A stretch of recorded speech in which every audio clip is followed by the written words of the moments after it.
बेटी का विवाह। किसकी बेटी का विवाह? हिंदी के मास्टर स्टोरी टेलर, उपन्यास सम्राट प्रेमचंद जी के बेटी का विवाह। मुंशी प्रेमचंद हिंदी साहित्य में एक विशिष्ट स्थान रखते हैं। कथा को काल्पनिकता के लोक से यथार्थ के धरातल में लाने का श्रेय प्रेमचंद जी को जाता है। उस हिसाब से देखें तो वे एक ट्रेंड सेटर थे।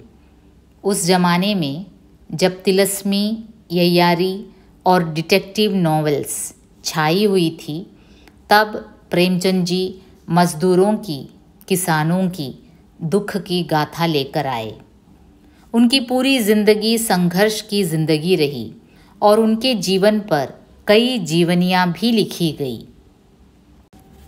ഹിന്ദി സാഹിത്യത്തിലെ ഒരു മാസ്റ്റർ സ്റ്റോറി ടെല്ലർ അല്ലെങ്കിൽ ഉപന്യാസ് സമ്രാട്ട് എന്ന ഒരു ഖ്യാതി നേടിയ പ്രേംചന്ദിൻ്റെ ഒരു ബയോഗ്രാഫിയാണ് നമ്മളിന്ന്. അതിൻ്റെ ചെറിയൊരു അംശമാണ് ബേട്ടി കാ വിവാഹ്. ആക്ച്വലി പ്രേംചന്ദിൻ്റെ ബയോഗ്രാഫി അദ്ദേഹത്തിൻ്റെ തന്നെ വൈഫ് ശിവറാണി ദേവി പ്രേംചന്ദ് ഘർ മേ എന്ന പേരിൽ എഴുതിയിട്ടുണ്ട്. അദ്ദേഹത്തിൻ്റെ മകൻ അമൃത് റായ് കലം കാ സിപ്പാഹി എന്ന് പറഞ്ഞ് പ്രേംചന്ദിൻ്റെ ജീവനി എഴുതിയിട്ടുണ്ട്. മദൻ ഗോപാൽ കലം കാ മസ്ദൂർ എന്ന് പറഞ്ഞ് പ്രേംചന്ദിൻ്റെ ബയോഗ്രാഫി എഴുതിയിട്ടുണ്ട്. ഈ പർട്ടിക്കുലർ ജീവനി കാ അംശ് ബേട്ടി കാ വിവാഹ് അദ്ദേഹത്തിൻ്റെ മകൻ അമൃത് റായ് എഴുതിയ ജീവനിയുടെ ഒരു ചെറിയ പാട്ടാണ്. जीवनी അല്ലെങ്കിൽ बायोग्राफी क्या होता है? किसी की जीवन का पूरा लेखा जोखा. जीवनी अक्सर महान व्यक्तियों की लिखी जाती है. जीवनी लेखक को चाहिए कि वो एकदम तटस्थ दृष्टि से जीवनी लिखें. तटस्थ दृष्टि എന്തുവാ? इम्पार्शलाയിട്ട് चरित्र नायक या नायिका के जीवन की क्रमबद्ध कहानी होती है जीवनी अथवा बायोग्राफी. जीवनी लेखक को एक बात का विशेष ध्यान रखना चाहिए कि वे अपनी ओर से न कुछ जोड़े, न अपने विचारों एवं प्रतिक्रियाओं को व्यक्त करें. ഓക്കെ, സെൽഫായിട്ടൊന്നും എക്സ്ട്രാ ആഡ് ചെയ്യാൻ പാടില്ല. ജീവനി ലേഖക് വളരെ ഇമ്പാർഷ്യലായിട്ട് ആരുടെയാണോ ബയോഗ്രാഫി എഴുതുന്നത് അത് വളരെ ഇമ്പാർഷ്യലായിട്ട് ഫാക്ട്സിനെ ബേസ് ചെയ്ത് വേണം ആ വ്യക്തിയുടെ ഒരു ലൈഫ് സ്റ്റോറി എഴുതാൻ. ഓക്കെ, അനാവശ്യമായ കൂട്ടിച്ചേരലുകൾ പാടില്ല. ഇവിടെ പ്രേംചന്ദ് എന്ന ഹിന്ദി സാഹിത്യത്തിലെ വളരെ ഫേമസ് റൈറ്ററിൻ്റെ ജീവനി കലം കാ സിപ്പാഹി ഇവിടെ കുറച്ച് ഭാഗങ്ങൾ മാത്രമാണ് ഉൾക്കൊള്ളിച്ചിരിക്കുന്നത്. കലം കാ സിപ്പാഹി എഴുതിയിരിക്കുന്നത് ആരാണ്? പ്രേംചന്ദിൻ്റെ മകൻ തന്നെ അമൃത് റായ്. അദ്ദേഹം ഒരു എഴുത്തുകാരനായിരുന്നു. ഇപ്പോൾ ബയോഗ്രാഫി 658 പേജസിൻ്റെ ഒരു വലിയ ബുക്കാണ്. ഉസ് മഹാൻ കൃതി കെ പ്രഥം एवं अंतिम परिच्छेद यहाँ लिया गया है. അദ്ദേഹത്തിൻ്റെ മകളുടെ വിവാഹം, അതിനോടനുബന്ധിച്ച് നടന്ന ചില കാര്യങ്ങൾ, അതെല്ലാമാണിതിൽ പ്രതിപാദിക്കുന്നത്. 1880 31 ജൂലൈയിലാണ് പ്രേംചന്ദ് ലംഹി എന്ന വാരാണസിയിലെ ഒരു ചെറിയ ഗ്രാമത്തിലാണ് അദ്ദേഹം ജനിച്ചത്. 1936 8 ഒക്ടോബറിൽ മരണപ്പെടുകയും ചെയ്തു. അപ്പോൾ 20ാം നൂറ്റാണ്ടിൻ്റെ ആ ഒരു ബിഗിനിങ്ങിൽ 1907 1905 ആ സമയത്താണ് അദ്ദേഹത്തിൻ്റെ ആദ്യത്തെ സ്റ്റോറിയൊക്കെ പബ്ലിഷായത്. ആ ഒരു കാലഘട്ടത്തിൽ ഇന്ത്യയുടെ ആ ഒരു സോഷ്യൽ സെറ്റപ്പ് അതെല്ലാമാണ് അദ്ദേഹത്തിൻ്റെ സ്റ്റോറീസിൽ പ്രതിഫലിക്കുന്നത്. അപ്പോൾ ഇവിടെ നമ്മൾ അമൃത് റായ് തൻ്റെ അച്ഛനെ പറ്റി എഴുതിയിരിക്കുന്ന ആ ഒരു ജീവനിയിൽ അമൃത് റായ് എങ്ങനെയാണത് ഡെപ്പിക്റ്റ് ചെയ്തിരിക്കുന്നത് അത് നമുക്ക് കാണാം. എത്രമാത്രം ഇമ്പാർഷ്യലായിട്ടാണ് അദ്ദേഹം ജീവനി എഴുതിയിരിക്കുന്നത് അത് നമുക്കിവിടെ कृत्यमाയിട്ട് അറിയാൻ പറ്റും. लड़की सयानी हुई या नहीं हुई, यह चीज़ हमारे यहाँ बहुत कुछ इस पर भी निर्भर होती है कि उसे स्कूल कॉलेज की शिक्षा मिल रही है या नहीं. जो लड़की पढ़ रही है उसके शादी ब्याह के बारे में समाज ज़्यादा चिंतित नहीं होता. അപ്പോൾ അന്നത്തെ കാലത്തെ ആ ഒരു സൊസൈറ്റി 1905 1910 ഇൻഡിപെൻഡൻസിന് മുമ്പുള്ള ഒരു ഇൻഡിപെൻഡൻസ് കിട്ടുന്നതിന് ഒരു 10-40 വർഷം മുമ്പുള്ള ഒരു ഇന്ത്യയുടെ സിറ്റുവേഷനാണ്. ലड़की अगर पढ़ रही है तो उसके शादी ब्याह के बारे में समाज ज़्यादा चिंतित नहीं होता. വിദ്യാഭ്യാസം നേടിക്കൊണ്ടിരിക്കുന്ന പെൺകുട്ടിയാണെങ്കിൽ ജനങ്ങൾ അധികം ചോദിക്കില്ല, വിവാഹം കഴിപ്പിക്കുന്നില്ലേ, കെട്ടിച്ചയക്കുന്നില്ലേ എന്ന ശല്യമൊന്നും ഇല്ല. लेकिन जिस लड़की के साथ ऐसी कोई कैद नहीं है, उसके 15-16 की उम्र तक पहुंचते ही समाज उसके ब्याह को लेकर व्यस्त और चंचल हो उठता है. പക്ഷേ കോളേജിലോ സ്കൂളിലോ പോകാതിരിക്കുന്ന പെൺകുട്ടികൾ ഒരു 10-15 വയസ്സാവുമ്പം തന്നെ സമൂഹം ചോദിക്കാൻ തുടങ്ങും, കെട്ടിച്ചയക്കുന്നില്ലേ, വിവാഹപ്രായമായല്ലോ, പെൺകുട്ടി ഇങ്ങനെ നിർത്താനാണോ ഉദ്ദേശം, അങ്ങനെ പല ചോദ്യങ്ങൾ സമൂഹം ചോദിച്ചു തുടങ്ങും. कहने वाले कहने लग जाते हैं कि अमुक ने सयानी लड़की बिन ब्याही घर में डाल रखी है. അപ്പോൾ സമൂഹം ഇങ്ങനെ അങ്ങ് പറഞ്ഞു തുടങ്ങും. എന്തൊക്കെയാണ്? ക്യാ कहने लगते हैं कि അമുക് ने, അമുക് എന്ന് വെച്ചാൽ ഇന്ന വ്യക്തി, എക്സ് ഓർ വൈ, ഏതെങ്കിലും ഒരു വ്യക്തിയെ പറ്റിയാകാം. നോക്കിയേ, പെൺകുട്ടി വിവാഹപ്രായമായി, എന്നിട്ടും കല്യാണം കഴിപ്പിച്ചയക്കാതെ വീട്ടിലിങ്ങനെ വെച്ചിരിക്കുകയാണ്. ബിൻ ബ്യാഹി ഘർ മേ ഡാൽ റഖി ഹൈ, ലड़की में कहीं कोई ऐब तो नहीं है जो उसका ब्याह नहीं होता. ഇനി പെൺകുട്ടിയിൽ എന്തെങ്കിലും കുറവുണ്ടോ, കുറ്റവും കുറവുണ്ടോ, ഇനി ജാതകദോഷമുണ്ടോ, അതോ ശാരീരികമായി വല്ല അസ്വസ്ഥതകളുണ്ടോ, എന്തേ ഇവർ ഈ പെൺകുട്ടിയെ കെട്ടിക്കാത്തത്?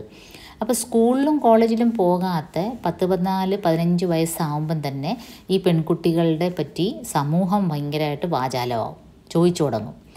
എന്തേ കെട്ടിക്കുന്നില്ല, വല്ല പ്രശ്നമുണ്ടോ, വീട്ടുകാരെ കുറ്റം പറയും, എന്തിനീ പെൺകുട്ടിയെ ഇവിടെ ഇങ്ങനെ നിർത്തിയിരിക്കുന്നു. सदगृहस्थ की असल चिंता का कारण यही वाचाल समाज है. तो उस समय का भारतीय समाज കാഫി വാചാൽ था. വാചാൽ എന്ന് വെച്ചാൽ വളരെയധികം ഇതിനെപ്പറ്റി സംസാരിക്കുന്ന, വാചാലമായി സംസാരിക്കുന്ന ഒരു സമൂഹമാണ് ഈ പെൺകുട്ടികളെ റിലേറ്റഡ് ആയിട്ടുള്ള ഇഷ്യൂസ്. അപ്പോൾ സദ്ഗ്രഹസ്ഥക്ക് അസൽ ചിന്താക്കാരൻ, ശരിക്കും ഒരു കുടുംബനാഥന് അല്ലെങ്കിൽ ഒരു അച്ഛനും അമ്മയ്ക്കും ഇതൊരു വലിയ ടെൻഷനാണ്. കാരണം സമൂഹം ഇങ്ങനെ വാചാലാണ്, ചോദിച്ചുകൊണ്ടേയിരിക്കും എന്തേ മകളെ കെട്ടിക്കാത്തത്. അതുകൊണ്ട് അവർക്കതൊരു ടെൻഷനാണ്. मुंशी जी के बेटी के साथ भी यही बात थी. स्कूल कॉलेज की पढ़ाई का सुयोग उसको नहीं मिला या नहीं दिया गया. അപ്പം നോക്കിയേ, അമൃത് റായ് തൻ്റെ ജീവനിയിൽ വളരെ ക്ലിയറായിട്ട് തൻ്റെ പെങ്ങളുടെ വിദ്യാഭ്യാസത്തെപ്പറ്റി പറയാണ്. മുൻഷി ജി കെ ബേട്ടി കെ സാത്ത് ഭി യഹി ബാത് ഥി. മുൻഷിജിയുടെ മകൾ എന്നുവെച്ചാൽ പ്രേംചന്ദിൻ്റെ മകളുടെ കാര്യത്തിലും ഇതേ ഒരു സിറ്റുവേഷനായിരുന്നു. സ്കൂൾ കോളേജ് की पढ़ाई का सुयोग उसको नहीं मिला. സ്കൂളിലും കോളേജിലും പോയി ഫോർമൽ എഡ്യൂക്കേഷൻ പ്രോപ്പറായിട്ട് കിട്ടാനുള്ളൊരു ഭാഗ്യം, ഒരു സുയോഗ് ഉസേ നഹി മില. വളരെ അതിശയമായിട്ട് നമുക്ക് തോന്നും. ഈ ഒരു ജീവനിയുടെ അംശം വായിച്ചിട്ട് നമുക്ക് വാസ്തവത്തിൽ അതിശയം തോന്നും. കാരണം 300-ലധികം കഥകൾ എഴുതിയ പ്രേംചന്ദ്, 12-ൽ കൂടുതൽ നോവൽസ്, ഹിന്ദിയിലും എഴുതുമായിരുന്നു, ഉറുദുവിലും എഴുതുമായിരുന്നു, ഇംഗ്ലീഷ് കഥകൾ ട്രാൻസ്ലേറ്റ് ചെയ്യുമായിരുന്നു. ഇത്രയധികം എഴുത്തും വായനയുള്ളൊരു വ്യക്തി എന്ന് മാത്രമല്ല, തൻ്റെ നോവലുകളിൽ സ്ത്രീ ഉന്നമനത്തിന് വേണ്ടി ഒരുപാട് വാദിച്ച ഒരു വ്യക്തി. അദ്ദേഹം തൻ്റെ കഥകളിലൂടെയും നോവലിലൂടെയും അന്നത്തെ കാലത്ത് നമ്മുടെ ഇന്ത്യൻ സമൂഹത്തിൽ നിലനിന്നിരുന്ന അന്മേൽ വിവാഹ് എന്ന് വെച്ചാൽ 10-60-70 വയസ്സുള്ള പ്രായമായ പുരുഷൻ 10-12 വയസ്സുള്ള പെൺകുട്ടികളെ കെട്ടുന്ന ഒരു സമ്പ്രദായം ഉണ്ടായിരുന്നു. അന്മേൽ വിവാഹ്, ഒരു ചേർച്ചയില്ലാത്ത കല്യാണം. അങ്ങനെ വരുമ്പോൾ എന്താണ്, അധികം വർഷം കഴിയാതെ തന്നെ ആ കുട്ടി അങ്ങ് വിധവയാവും. കാരണം ഹസ്ബൻഡ് ഒരുപാട് പ്രായമുള്ള അപ്പൂപ്പനായിരിക്കും. അപ്പോൾ അങ്ങനെ ബാലവിധവകൾ ഒരുപാട് പെരുകുന്ന ഒരു കാലഘട്ടം. അതുമാത്രമല്ല, വിധവകൾക്ക് പുനർവിവാഹം ചിന്തിക്കാനൊക്കാത്തൊരു കാലം. അപ്പോൾ ഇതിൻ്റെ എതിരെയെല്ലാം വളരെ ശക്തമായിട്ട് തൻ്റെ കഥകളിലൂടെയും നോവലിലൂടെയും എഴുതിയൊരു വ്യക്തിയാണ് പ്രേംചന്ദ്. ആ പ്രേംചന്ദ് തൻ്റെ മകളുടെ എഡ്യൂക്കേഷൻ്റെ കാര്യത്തിൽ ഇങ്ങനെ ഒരു അലംഭാവം കാണിച്ചു എന്നുള്ളൊരു വെളിപ്പെടുത്തലാണ് ഈ ഒരു ജീവനി വായിക്കുമ്പോൾ നമുക്ക് കിട്ടുന്നത്. स्कूल कॉलेज की पढ़ाई का सुयोग उसको नहीं मिला या नहीं दिया गया. कुछ रोज लखनऊ के आर्य महिला विद्यालय में गई, मगर फिर वहाँ से भी उसे छुड़ा लिया गया. കുറച്ച് നാൾ ലഖ്നൗവിലെ ഒരു മഹിളാ വിദ്യാലയയിൽ, ഒരു പെൺകുട്ടികൾ പഠിക്കുന്ന ഒരു സ്കൂളിൽ അവളെ ചേർത്തു. പക്ഷേ പിന്നീട് അവിടെ നിന്ന് അങ്ങ് പിൻവലിച്ചു. आज जहाँ अनपढ़ लड़की पर उंगलियाँ उठती हैं, 40-45 साल पहले पढ़ी लिखी लड़की पर उठा करती थी. लड़की को पढ़ाना अपने आप में एक क्रांति थी. ഇന്നാണെങ്കിൽ നമ്മുടെ പെൺകുട്ടികൾ സ്കൂളിലും കോളേജിലും പോയില്ലെങ്കിലാണ് പ്രശ്നം. സമൂഹം ചോദിച്ചു തുടങ്ങും, എന്തേ ഇതിനെ ഇങ്ങനെ നിർത്തിയിരിക്കുന്നത്, പെൺകുട്ടികളെ എല്ലാവരും പഠിക്കാൻ വിടും. പക്ഷേ അന്നത്തെ കാലത്ത് പെൺകുട്ടികളെ പഠിപ്പിക്കുന്നത് തന്നെ അല്പം ഒരു റെവല്യൂഷണറി സ്റ്റെപ്പായിരുന്നു, ഒരു ക്രാന്തികാരി സ്റ്റെപ്പായിരുന്നു.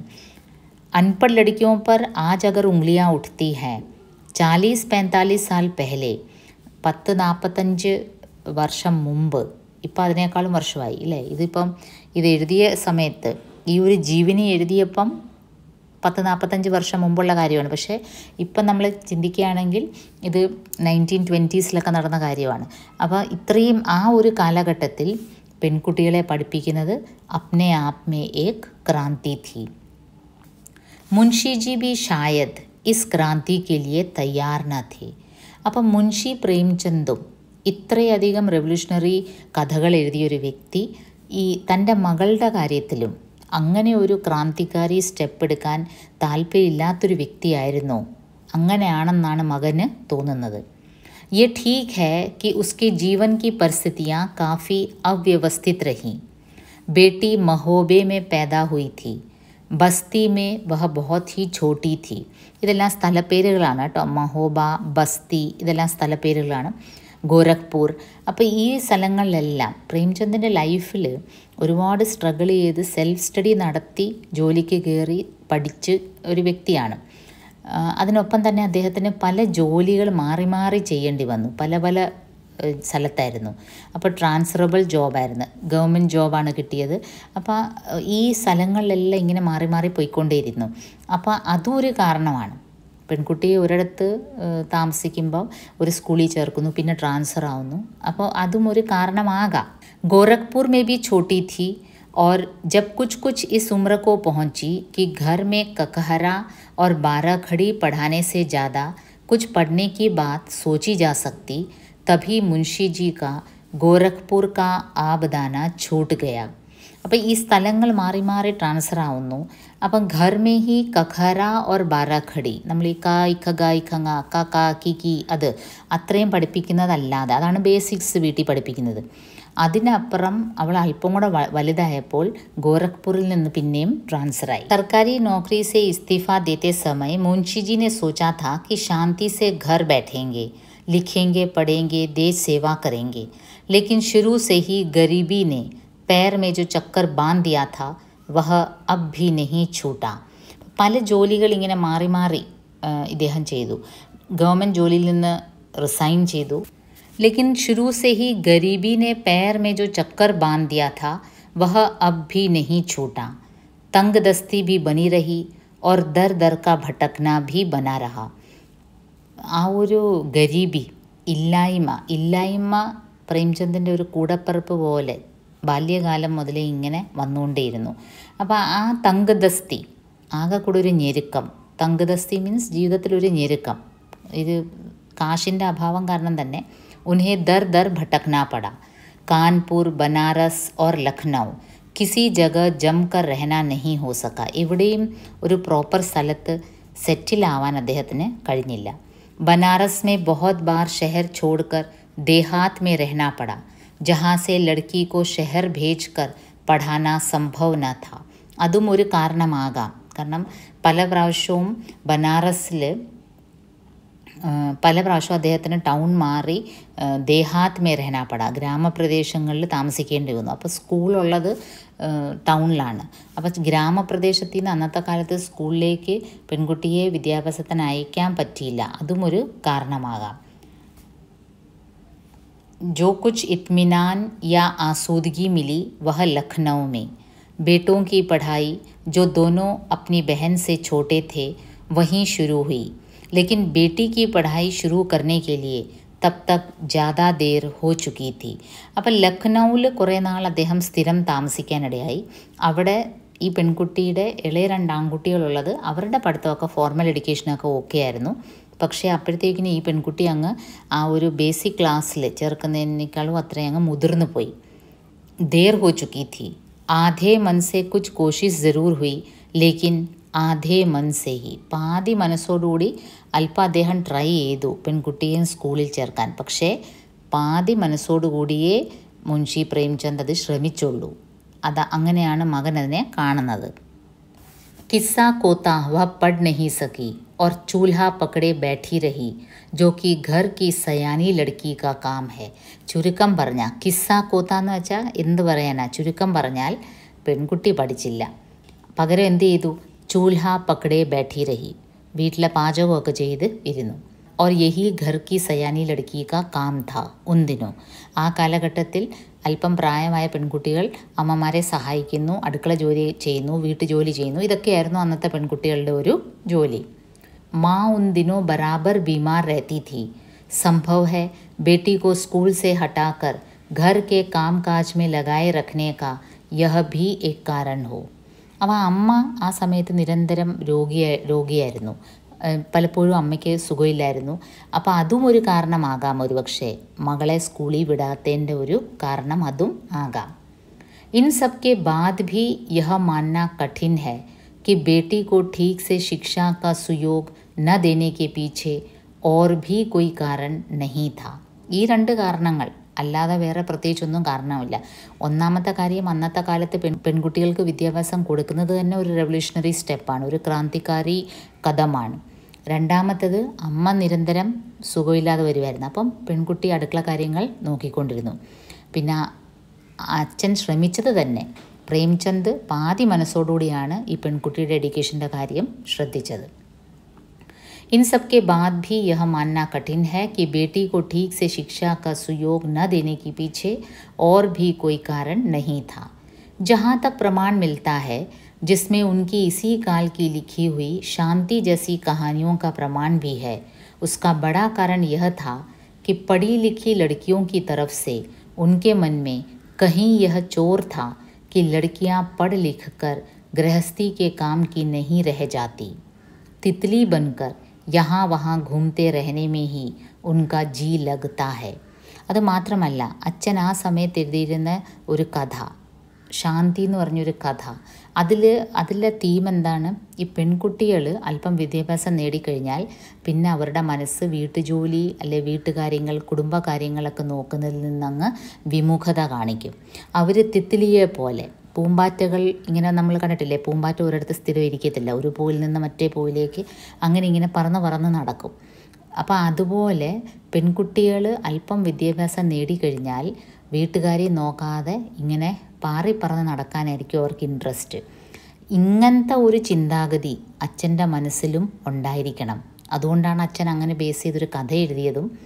അതുകൊണ്ടായിരിക്കാം അച്ഛൻ സ്വന്തം മകളെയും വിദ്യാഭ്യാസത്തിന് അയക്കാഞ്ഞതും. अगर इससे अलग भी कोई बात उनके मन में थी तो वह कमज़ोर थी और चारों तरफ एक पिछड़ा हुआ समाज था जो लड़कियों की पढ़ाई को अच्छी निगाह से नहीं देखता था. ഇതല്ലാതെ വേറെ പ്രത്യേകിച്ച് റീസണൊന്നും കാണുന്നില്ല. അതും പോരാഞ്ഞ് ചാറോ തരഫ് एक ऐसा पिछड़ा हुआ समाज था, ഒരു അന്നത്തെ കാലത്തെ സമൂഹവും ഇത്ര പിछड़ा हुआ था. പിछड़ा हुआ എന്ന് വെച്ചാൽ ഒരു പുരോഗതിയും ഇല്ലാത്ത ഒരു പഴഞ്ചൻ ചിന്താഗതിയുള്ള ഒരു സമൂഹമായിരുന്നു. ലड़कियों की पढ़ाई को अच्छी निगाह से नहीं देखता था. പെൺകുട്ടികൾ പഠിക്കുന്നത് നല്ലൊരു കാഴ്ചപ്പാടിൽ അവർ കാണത്തില്ലായിരുന്നു. लिहाजा बेटी घर के भीतर और घर के बाहर समाज के पिछड़ेपन का शिकार हुई और मामूली हिंदी से ज़्यादा कुछ न पढ़ सकी. ചുരുക്കം പറഞ്ഞാൽ സമൂഹത്തിൻ്റെ ഒരു പഴഞ്ചൻ ചിന്താഗതിയാണോ അച്ഛൻ്റെ അലംഭാവമാണോ എന്തായാലും കൊള്ളാം, ലड़की മാമൂലി ഹിന്ദി സേ ज़्यादा कुछ न पढ़ सकी. സാധാരണ എഴുത്തും വായനയും ഹിന്ദി എഴുതാനും വായിക്കാനും അറിയാവുന്നല്ലാതെ പ്രത്യേകിച്ചൊന്നും പെൺകുട്ടി പഠിച്ചില്ല. अब उसके ब्याह का मसला दरपेश था. അപ്പോൾ പഠിക്കാത്ത സ്ഥിതിക്ക് തുടക്കത്തിൽ തന്നെ അന്നത്തെ സമൂഹത്തിൻ്റെ കാര്യം പറഞ്ഞു. പെൺകുട്ടികൾ സ്കൂളിലോ കോളേജിലോ പോയിക്കൊണ്ടിരിക്കുവാണെങ്കിൽ സമൂഹം അധികം ചോദ്യങ്ങൾ ചോദിക്കാറില്ല. പക്ഷേ പോയില്ല എങ്കിൽ അവരുടെ ചോദ്യം തുടങ്ങും, എന്തേ വിവാഹം കഴിപ്പിച്ചയക്കുന്നില്ലേ? അപ്പം പ്രേംചന്ദിൻ്റെ മകളുടെ കാര്യത്തിലും അതേ സിറ്റുവേഷൻ വന്നു. उन दिनों मुंशी प्रेमचंद लखनऊ में नंबर 2 हिवेट रोड के मकान में रहते थे, जिसमें आजकल डॉक्टर पाठक का होम्योपैथिक दवाखाना है. नीचे मकान मालिक रहते थे, वहीं पाठक साहब और ऊपर के 2 हिस्सों में किराएदार, एक में मुंशी जी और दूसरे में हरिनंद या डॉक्टर भट्ट, जिनका जिक्र ऊपर आ चुका है.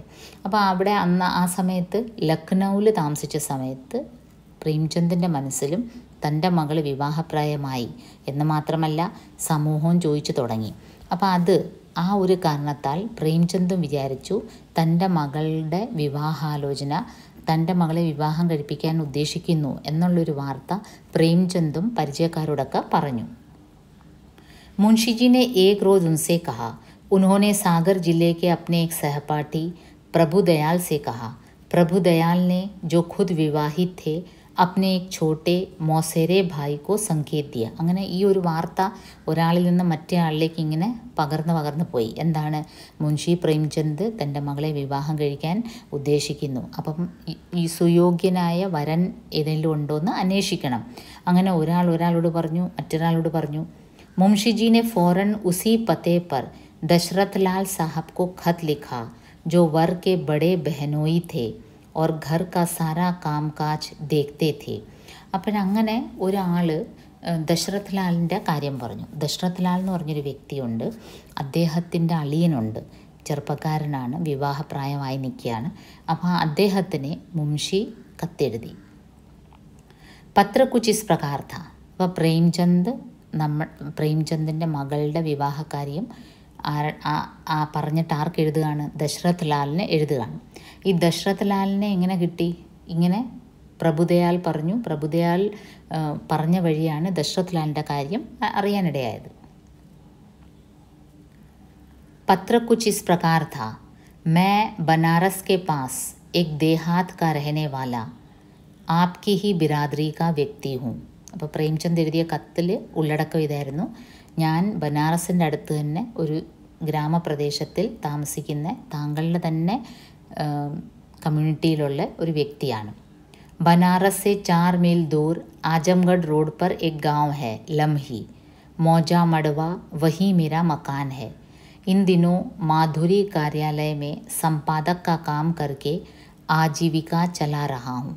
ഞാൻ ഈയിടെ മാധുരി എന്ന ഒരു ജേണലിൽ അതിൻ്റെ ഒരു സമ്പാദക്കാണ്. അങ്ങനെയാണ് ഞാൻ ജീവിച്ചു പോകുന്നത്. मैं सामाजिक अत्याचारों से सताया हुआ व्यक्ति हूँ. എനിക്ക് ജീവിതത്തിൽ ഒരുപാട് സാമാജിക് അത്യാചാർ, സമൂഹത്തിൽ നിന്ന് ഒരുപാട് എനിക്ക് മുറിവുകൾ ഏൽക്കേണ്ടി വന്ന, സമൂഹത്തിൽ നിന്ന് ഒരുപാട് മുറിവുകൾ ഏൽക്കേണ്ടി വന്ന ഒരു വ്യക്തിയാണ് ഞാൻ. അപ്പോൾ പൊതുവേ പ്രത്യേകിച്ചൊരു വിവാഹാലോചനയ്ക്കൊരു കത്തെഴുതുമ്പോഴൊക്കെ പെൺകുട്ടിയുടെ അച്ഛൻ ഒരിക്കലും ഇങ്ങനെ എഴുതത്തില്ല. പക്ഷേ പ്രേംചന്ദ് എഴുതിയത് എന്താണ്? मैं सामाजिक अत्याचारों से सताया हुआ व्यक्ति हूँ. എഴുതാൻ കാരണം അദ്ദേഹത്തിന് ഒരുപാട് ഇഷ്യൂസ് സമൂഹത്തിൽ നിന്നുണ്ടായിട്ടുണ്ട്. അദ്ദേഹം ഈ ബ്രാഹ്മൺസിൻ്റെ എതിരെ ഒരുപാട് കഥകളിൽ എഴുതുമായിരുന്നു. കാരണം അന്ന് ഈ അറിവില്ലാത്ത പാവപ്പെട്ടവരെയൊക്കെ ഒരുപാട് ബ്രാഹ്മൺസ് ചൂഷണം ചെയ്യുമായിരുന്നു. അപ്പോൾ ഒരുപാട് സശക്തമായ കഥകൾ അദ്ദേഹം ഈ ബ്രാഹ്മൺ കമ്മ്യൂണിറ്റിക്കെതിരെ എഴുതുമായിരുന്നു. അപ്പോൾ ബ്രാഹ്മൺസിൽ നിന്ന് തന്നെ ഒരുപാട് എതിർപ്പ് ഇദ്ദേഹത്തിനുണ്ടായിട്ടുണ്ട്. അവരെ കരിവാരി തേക്കാനാണ് ഇങ്ങനെ പ്രേംചന്ദ് ഇതൊക്കെ ചെയ്യുന്നതെന്നും പറഞ്ഞ് ഒരുപാട് എതിർപ്പുകളുണ്ട്.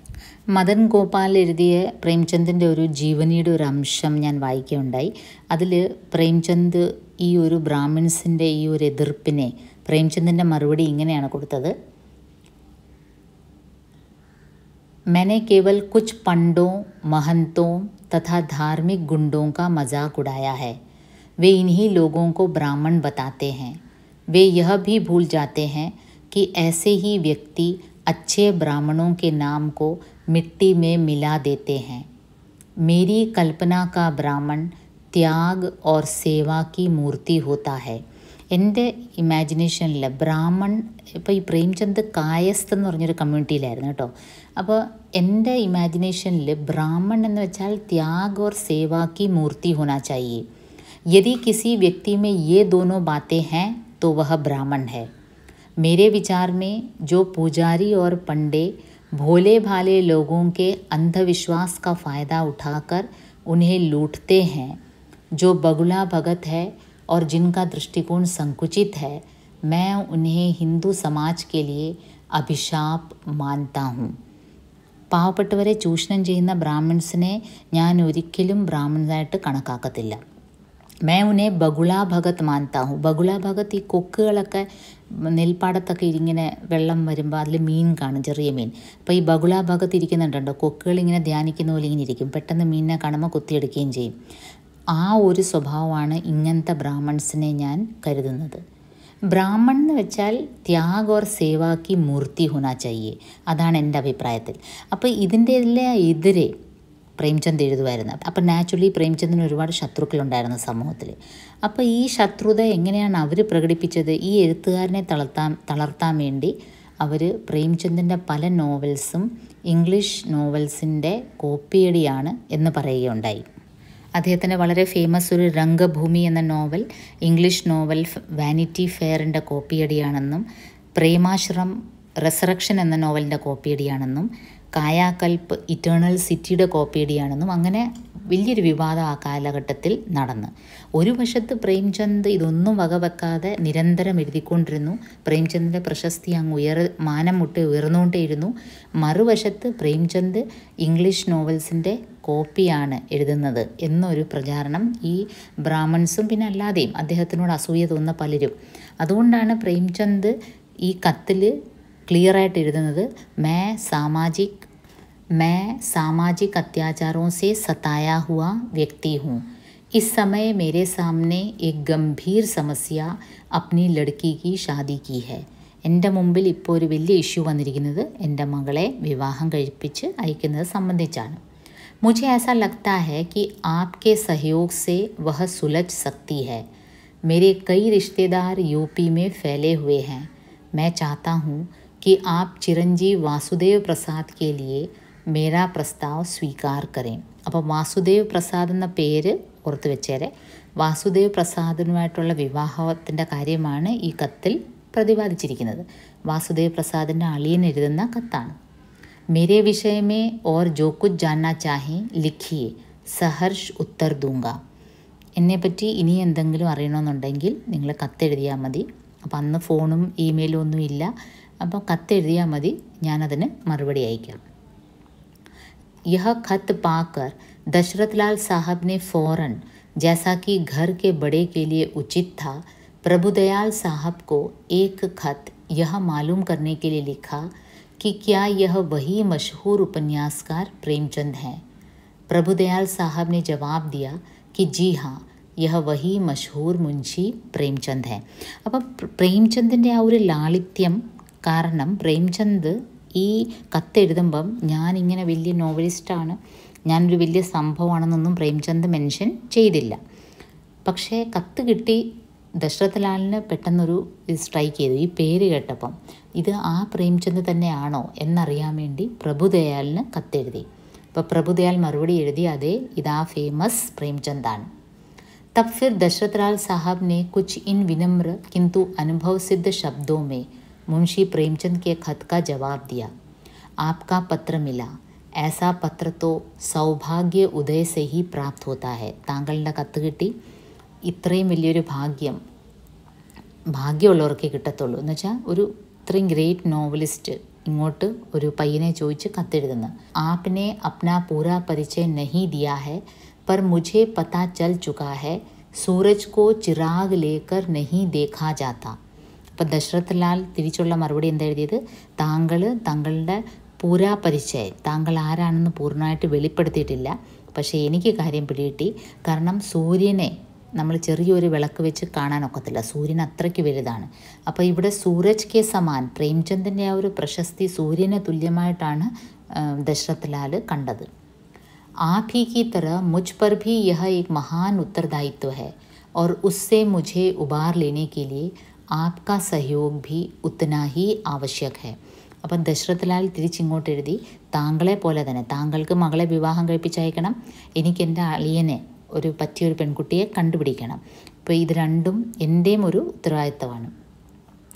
यह अवश्य बता देना चाहता हूँ कि यह देहात है. സാമാജിക് കുരീതിയോं का अभाव यहाँ भी नहीं है. അപ്പോൾ ദശരഥ് ലാൽ തിരിച്ചെഴുതി, ഞങ്ങൾ താമസിക്കുന്നതും ഒരു ദേഹാത്ത് പ്രദേശത്താണ്, ഒരു പിച്ചഡ സമാജാണ് ഇവിടെയും സാമാജിക് കുരീതിയ, ഇവിടെയും സോഷ്യൽ സെറ്റപ്പ് എങ്ങനെയാണ്, കൊള്ളരുതായ്മകൾ ഒരുപാട് ഉണ്ട്. കുരീതിയ എന്ന് വെച്ചാൽ പഴഞ്ചൻ രീതികൾ, അതെല്ലാം ഇപ്പോഴും ഇവിടെ ഉണ്ട്. എന്ന് വെച്ചാൽ കൊള്ളരുതാത്ത രീതികളൊക്കെ ഇപ്പോഴും ഞങ്ങളുടെ സമൂഹത്തിലും ഉണ്ട്.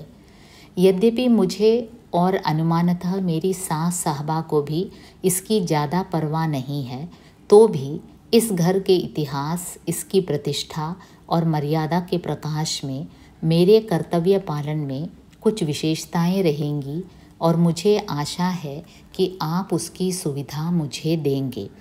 അപ്പം ദശരഥ് ലാൽ പയ്യൻ്റെ അളിയൻ വളരെ കാൽക്കുലേറ്റഡ് ആയിട്ടാണ് ഉത്തരം എഴുതുന്നത്. അയാൾ എന്താണ് എഴുതിയത്? ഈ ഒരു സമൂഹവും അതുപോലെ തന്നെയാണ്. ഇവിടെയും ഞങ്ങളുടെ സമൂഹത്തിലും കൊള്ളരുതായ്മകളൊക്കെ ഉണ്ട്. ഈ കുടുംബത്തിൻ്റെ ഒരു മഹിമ, അതിൻ്റെ ഒരു പ്രതിഷ്ഠ, അതിൻ്റെ ഒരു മാനം, അതിൻ്റെ ഒരു സെറ്റപ്പ്, സോഷ്യൽ സെറ്റപ്പൊക്കെ അനുസരിച്ച് എനിക്ക് ചില ഉത്തരവാദിത്തങ്ങളുണ്ട് മരുമോൻ എന്ന നിലയ്ക്ക്, മൂത്ത മരുമോൻ എന്ന നിലയ്ക്ക്. और मुझे आशा है कि आप उसकी सुविधा मुझे देंगे. അപ്പോൾ ആ ഒരു എൻ്റെ ഉത്തരവാദിത്തം അളിയനെന്ന നിലയ്ക്ക്, മൂത്ത അളിയനെന്ന നിലയ്ക്ക് എൻ്റെ ഉത്തരവാദിത്തം നിർവഹിക്കാൻ താങ്കൾ എന്നെ അനുവദിക്കും എന്ന് ഞാൻ കരുതുന്നു.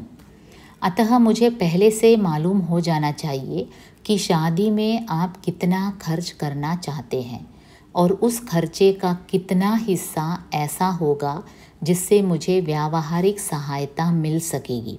അതുകൊണ്ട് തന്നെ ഞാനിതറിയാൻ ആഗ്രഹിക്കുന്നു, താങ്കൾ ഈ വിവാഹത്തിന് എത്ര രൂപയാണ് ചെലവഴിക്കാൻ ഉദ്ദേശിക്കുന്നത്. അപ്പോൾ അതിൻ്റെ പ്രാക്ടിക്കൽ കല്യാണം നടത്തുന്നതിൻ്റെ ചെലവിന് എത്ര രൂപ എനിക്ക് കൈകാര്യം ചെയ്യാൻ വ്യാവഹാരിക് സഹായത കെ രൂപമേ, ഒരു പ്രാക്ടിക്കൽ ഒരു സൊല്യൂഷൻ എന്ന നിലയ്ക്ക് എനിക്ക് എത്ര രൂപ ഒരു മുതിർന്ന അളിയൻ എന്ന നിലയ്ക്ക് ചെലവഴിക്കാൻ കിട്ടും, ഇതെല്ലാം നേരത്തെ അറിയണം. और यह भी स्पष्ट कर देना चाहता हूँ कि यह किसी रईस का घर नहीं है. ഇത് വളരെയധികം വലിയ പണക്കാരൻ്റെ റയീസിൻ്റെ വീടല്ല.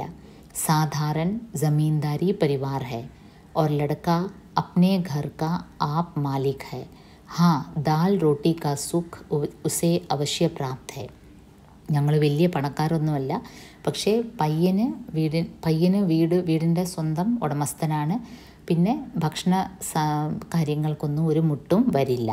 അപ്പം ദശരഥ് ലാലും ആക്ച്വലി ഈ പയ്യൻ്റെ കുടുംബം, വാസുദേവ് പ്രസാദിൻ്റെ കുടുംബം വളരെ ധനികരായ ഒരു കുടുംബമായിരുന്നു. പക്ഷേ അവരും അവരുടെ വാക്കുകളിലും വളരെ നോർമൽ ആൾക്കാരെ പോലെ ആണ് കത്തെഴുതുന്നത്. ഞങ്ങൾ വലിയ പണക്കാരൊന്നുമല്ല, സാധാരണ ജമീന്ദാരാണ്, പയ്യന് വീട് സ്വത്തുമെല്ലാം ഉണ്ട്, പിന്നെ ഭക്ഷണ സാധനങ്ങൾക്കൊന്നും ഒരിക്കലും ക്ഷാമം വരില്ല, അത്രയേ ഉള്ളൂ. ബാത്ചീത് കാ സിൽസില ശുരു ഹുവ, ചിഠിയാ ദോടനെ ലഗി. അപ്പോൾ അവിടുന്ന് ഇങ്ങോട്ട് കത്ത്, ഇവിടുന്ന് അങ്ങോട്ട് കത്ത്, അങ്ങനെ ഒരു പെൺകുട്ടിയുടെ വിവാഹ സംബന്ധമായ കാര്യങ്ങളൊക്കെ ഇങ്ങനെ നീങ്ങാൻ തുടങ്ങി. फिर बाबू दशरथ लाल अपने एक अंतरंग सखा के साथ किसी बहान से लखनऊ भी पहुंच गए. അങ്ങനെ കുറേ കത്തുകൾ അങ്ങോട്ടും ഇങ്ങോട്ടും പോയി കഴിഞ്ഞപ്പോൾ ഇവർക്ക് രണ്ട് കൂട്ടർക്കും പരസ്പരം കാര്യങ്ങളൊക്കെ കുറേയൊക്കെ അറിഞ്ഞു കഴിഞ്ഞപ്പോൾ ഒരിക്കൽ ദശരഥ് ലാൽ സ്വയം ഇങ്ങ് ലഖ്നൗവിലേക്ക് വന്നു. അയാളുടെ ഉദ്ദേശം എന്തായിരുന്നു? പെൺകുട്ടിയെ ഒന്ന് കാണാമെന്ന്. और बातों बातों में लड़की को देखने की इच्छा भी व्यक्त की. സംസാരത്തിൻ്റെ ഇടയ്ക്ക് പെൺകുട്ടിയെ കാണാൻ ആഗ്രഹമുണ്ടെന്ന് പറഞ്ഞു. मुंशी जी अंदर गए. पत्नी से कहा कि वे लोग लड़की देखना चाहते हैं. അപ്പോൾ പ്രേംചന്ദ് അകത്ത് പോയിട്ട് വൈഫിനോട് പറയും അവർക്ക് പെൺകുട്ടിയെ കാണണമെന്ന്. पत्नी ने कहा ठीक है, वे लोग लड़की देखना चाहते हैं तो हम लोग दिखाएंगे, लेकिन घर पर नहीं दिखाएंगे. അപ്പോൾ വൈഫ് പറയും അവർക്ക് പെൺകുട്ടിയെ കാണണമെങ്കിൽ ഒരു എതിർപ്പും ഇല്ല, നമ്മൾ പെൺകുട്ടിയെ കാണിക്കാം, പക്ഷേ പെണ്ണുകാണൽ ചടങ്ങ് പോലെ വീട്ടിൽ വന്ന് കാണിക്കത്തില്ല. फिर जब मुंशी जी उठकर बाहर जाने लगे तो उनकी पत्नी ने स्त्री की सहज व्यवहार बुद्धि से पूछा, अरे उन लोगों का मुंह वो भी कुछ मीठा कराओगे कि യോ ही. അങ്ങനെ മുൻഷി പ്രേംചന്ദിൻ്റെ അടുത്ത് ആ ദശരഥ് ലാൽ പയ്യൻ്റെ അളിയനൊക്കെ ഇരിക്കുമ്പം തന്നെ വൈഫ് പറയും, മുൻഷിയുടെ പ്രേംചന്ദിൻ്റെ വൈഫ് പറയും ഇവർക്ക് സ്വീറ്റ്സ് ഒന്നും ഇൻകാ മൂന്നേ മീഠാ കർവാവുകയെ എന്ന് വെച്ചാൽ സ്വീറ്റ്സ് ഒന്നും ഇവർക്ക് കൊടുക്കുന്നില്ലേ. അത് മീഠാ കർണ ഒരു ഇൻഡയറക്റ്റ് ഇൻഡിക്കേഷനാണ് ഇവർക്ക് നല്ല താല്പര്യമുണ്ട് ഈ ബന്ധത്തിന്. അപ്പോൾ അത് സൂചിപ്പിക്കാൻ വേണ്ടിയാണ് മുൻഷിജിയുടെ വൈഫ് ഇങ്ങനെയൊരു ഡയലോഗ് പറഞ്ഞത്. घर में उस समय और कोई न था, इसलिए मुंशी जी खुद ही गए और पास के एक हलवाई के यहाँ से मिठाई ले आए. ആ സമയത്ത് വേറെ ആരും ഇല്ലാത്തത് കാരണം മുൻഷിജി തന്നെ ഓടിപ്പോയി അടുത്തുള്ള ഒരു ഹൽവായുടെ അടുത്തുനിന്ന് സ്വീറ്റ്സ് വാങ്ങിച്ചുകൊണ്ട് വന്നു. मुंह मीठा होने के बाद यह तय पाया कि अगले रोज़ दोपहर को 3 बजे आप लोग अजायब घर पहुँच जाइएगा. हम लोग भी लड़की को लेकर पहुँच जाएंगे. वहाँ हम लोग आपस में पुराने मुलाकातियों जैसी बात करेंगे और फिर वहीं से बनारसी बाग चलेंगे, चिड़ियाघर और सब देख दाख कर साथ साथ घर लौटेंगे. അപ്പോൾ ഇവരൊരു പ്ലാൻ പറയും. എങ്ങനെയാണെന്ന് വെച്ചാൽ അടുത്ത ദിവസം ഉച്ചയ്ക്ക് ഒരു 3 മണിയൊക്കെ ആകുമ്പോൾ നമുക്ക് അജായബ് ഘറിൽ പോകാം, മ്യൂസിയത്തിൽ പോകാം, അത് കാണാൻ പോകാം. അപ്പോൾ ഹം ലോഗ് ഭി ലഡ്കി കോ ലേക്കർ പहुंच जाएंगे, ഞങ്ങളുടെ കൂടെ പെൺകുട്ടിയും കാണും, അപ്പം നിങ്ങളും അവിടെ വരണം. तो हम लोग आपस में पुराने मुलाकातियों जैसी बातें करेंगे. പഴയ പരിചയക്കാർ പോലെ നമ്മൾ സംസാരിക്കും, ഒരുമിച്ച് ബനാറസി ബാഗിൽ പോകും, ഒരു പാർക്കാണ്, പിന്നെ ചിടിയാഘറിൽ പോകും, സൂവിൽ പോകും. और सब देख दाख कर साथ साथ घर लौटेंगे. അപ്പോൾ ഇങ്ങനെ നിങ്ങൾക്ക് ഈ ഒരു ചടങ്ങ് തന്നെ എനിക്ക് വളരെ റെവല്യൂഷണറി ആയിട്ട് തോന്നുവാണ്. കാരണം അന്നത്തെ കാലത്തിൽ ഇങ്ങനെയൊക്കെ ഔട്ട്ഡോറിൽ വെച്ച് പെൺകുട്ടിയെ കാണുന്ന ചടങ്ങൊക്കെ ഇവർ അങ്ങനെ ഒരു ഒക്കേഷൻ ക്രിയേറ്റ് ചെയ്തെന്ന് പറയുന്നത് തന്നെ വളരെ അതിശയകരമാണ്. ഇത്തനി ദേർ മേ ആപ്കോ കാഫി മോക്ക ലഡ്കി കോ ദേഖ്നെ ഓർ സമജ്നെ കോ മിൽ ജായേഗ. അപ്പോൾ ഇത്രയും നേരം നമ്മൾ ഒരുമിച്ച് സംസാരിക്കുമ്പം കഴിക്കുമ്പം സൂവിൽ പോകുന്നു, പാർക്കിൽ പോകുന്നു. അപ്പം നിങ്ങൾക്കും പെൺകുട്ടിയെ കാണാനും അത്യാവശ്യം സംസാരിക്കാനും ഉള്ള അവസരം കിട്ടും. സബ് കുച്ച് ഹുआ और जैसे कि इस बातचीत में थोड़ी सी बदमज़गी भी एक ज़रूरी चीज़ हो, वह भी हुई. लड़का खुद लड़की को देखे इस बात को लेकर. പക്ഷേ ഈ വരവിൽ പയ്യനില്ല. അപ്പോൾ അതൊരു അതിശയമാണ്. പയ്യൻ പെണ്ണിനെ നേരിട്ട് കാണണം. അത് കാരണം എല്ലാ കല്യാണ ആലോചനകളിലും എന്തെങ്കിലും ഒരു ടെൻഷൻ ഉണ്ടാവും എന്ന് പറയുന്ന പോലെ ജैसे थोड़ी सी बदमज़गी, എല്ലാ കല്യാണ പ്രപ്പോസലിലും എന്തെങ്കിലും ഒരു ടെൻഷൻസ് ലാസ്റ്റ് മൊമെൻറ്റിൽ കാണും. അതുപോലെ പയ്യന് പെണ്ണിനെ കാണണം സെപ്പറേറ്റായിട്ട് ഒറ്റയ്ക്ക്, അത് ഇവർ സമ്മതിച്ചില്ല. മുൻഷിജീനെ ഉസ്കെ ലിയെ കത്തൈ ഇൻകാർ കർ ദിയ और 2-1 तेज चिट्ठियों का विनिमय भी हुआ. മുൻഷിജി അത് ഒരിക്കലും സമ്മതിക്കത്തില്ല. അങ്ങനെ തേജ് ചിട്ടിയോं का विनिमय हुआ. ആ കാര്യം പറഞ്ഞ് പരസ്പരം ഒരുപാട് കത്തിടപാടുകൾ നടന്നു. എന്നുവെച്ചാൽ പയ്യൻ്റെ വീട്ടുകാർ പയ്യനെ കാണണമെന്നായിരിക്കും പറഞ്ഞത്. മുൻഷിജി ഇവിടുന്ന് പറ്റത്തില്ല എന്ന് പറഞ്ഞു. आखिर बाबू दशरथ लाल ही को झुकना पड़ा और तान इस पर टूटी कि लड़के की माँ और बहन जाकर लड़की को देख ले. അവസാനം ഈ കത്തിടപാടുകളിൽ ആര് ജയിക്കും? പ്രേംചന്ദ് തന്നെ ജയിക്കും. ദശരഥ് ലാലിന് കുനിയേണ്ടി വന്നു, സമ്മതിക്കേണ്ടി വന്നു. എന്താണ്? പയ്യൻ വരുന്നില്ല, പയ്യൻ്റെ അമ്മയും പെങ്ങളും വന്ന് കാണും. लेकिन जिस चीज़ ने मुंशी जी का मन अपने होने वाले दामाद की तरफ बहुत नर्म बना दिया था, वह थी उसकी एक चिट्ठी जिसकी नकल ദശരഥ് ലാൽ സാഹബ് ने भेजी थी. പക്ഷേ തൻ്റെ ആകാൻ പോകുന്ന മരുമോൻ, ആരാണ് മരുമോൻ? വാസുദേവിൻ്റെ സ്വഭാവത്തിൻ്റെ ആ ഒരു നല്ല അംശം പ്രേംചന്ദിനെ ഏറ്റവും കൂടുതൽ അട്രാക്റ്റ് ചെയ്തത് വാസുദേവ് തൻ്റെ അളിയൻ ദശരഥ് ലാലിന് എഴുതിയ ഒരു കത്താണ്. ആ കത്തിൻ്റെ ഒരു കോപ്പി അദ്ദേഹം പ്രേംചന്ദിന് അയക്കുകയുണ്ടായി. അതിലെന്താണ് എഴുതിയിരിക്കുന്നത്? शादी मुझे मंजूर है, इसका ख्याल रहे कि जिस घर में मेरी शादी हो वह घर दिवालिया न किया जाए. शादी ब्याह एक दिन का रिश्ता नहीं, हमारा उनका उन 3 पुश्तों का रिश्ता होगा. എനിക്കൊരു കാര്യം പറയാനുണ്ട്. ഈ ഷാദി മുझे मंजूर है, എനിക്ക് വിവാഹത്തിൽ സമ്മതമാണ്.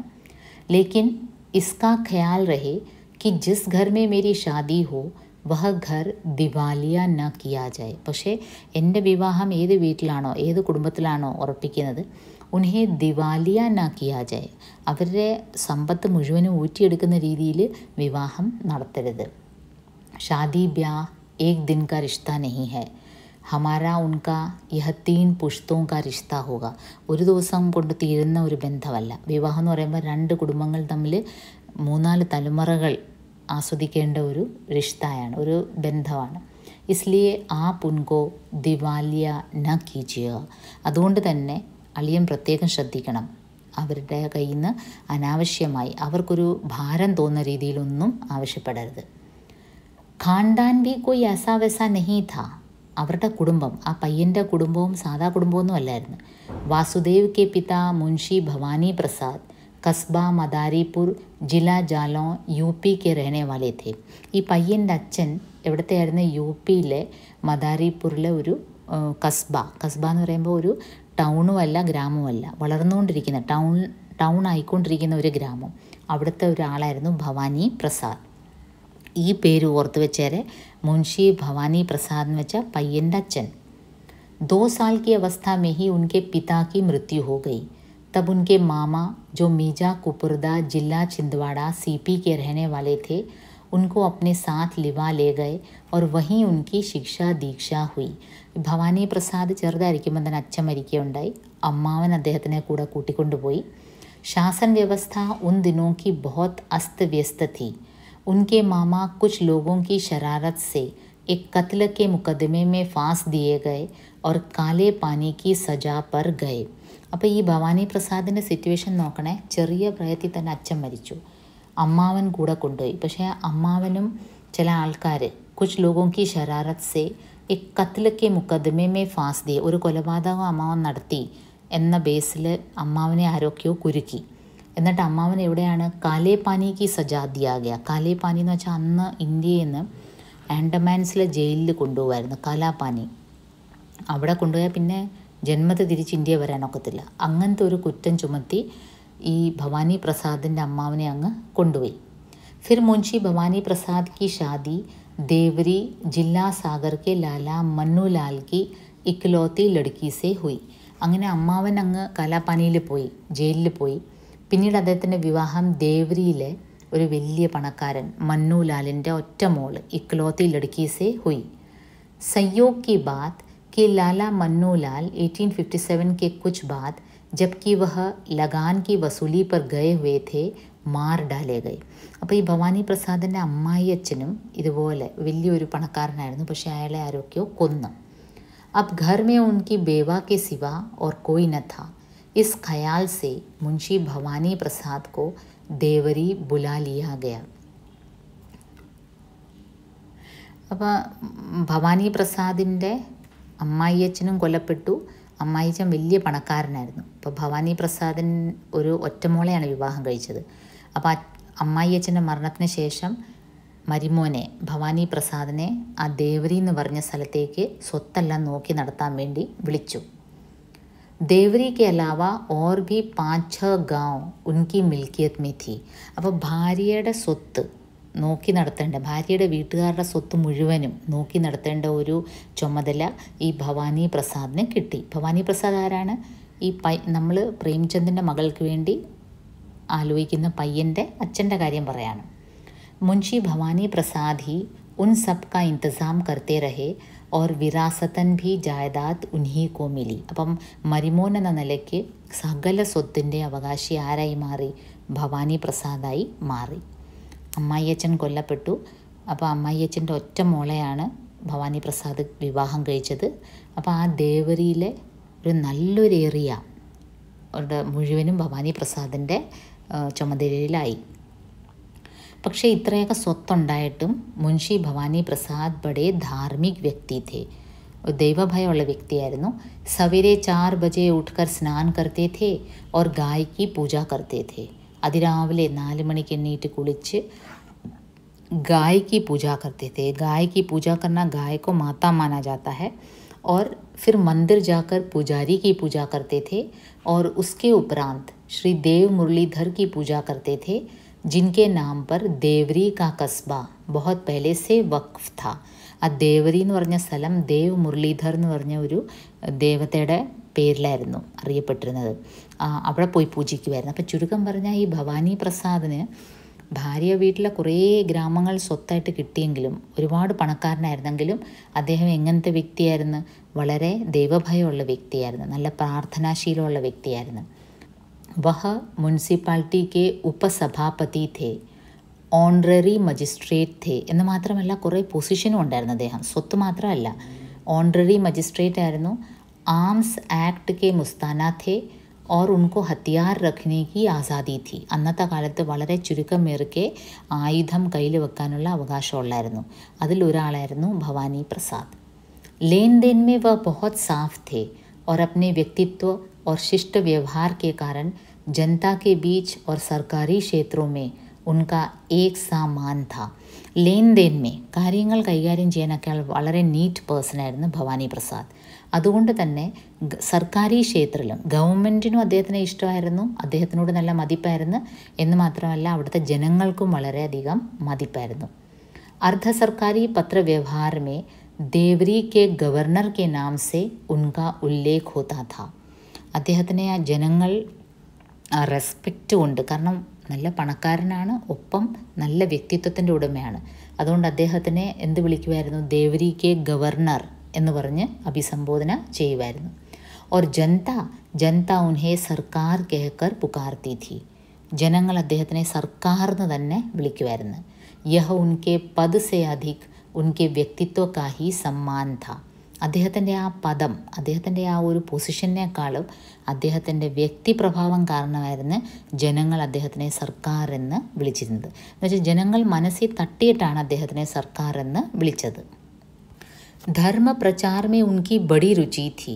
इसी प्रसंग में वह अक्सर उस समय के बड़े बड़े विद्वानों जैसे पंडित ज्वाला प्रसाद मिश्र, पंडित दीनदयाल वाणी भूषण, स्वामी हंस स्वरूप आदि को बुलाकर उनके വ്യാഖ്യാൻ कराया करते थे. അതുപോലെ ധാർമ്മികമായ ചടങ്ങുകളൊക്കെ അദ്ദേഹം വളരെയധികം നടത്തുമായിരുന്നു.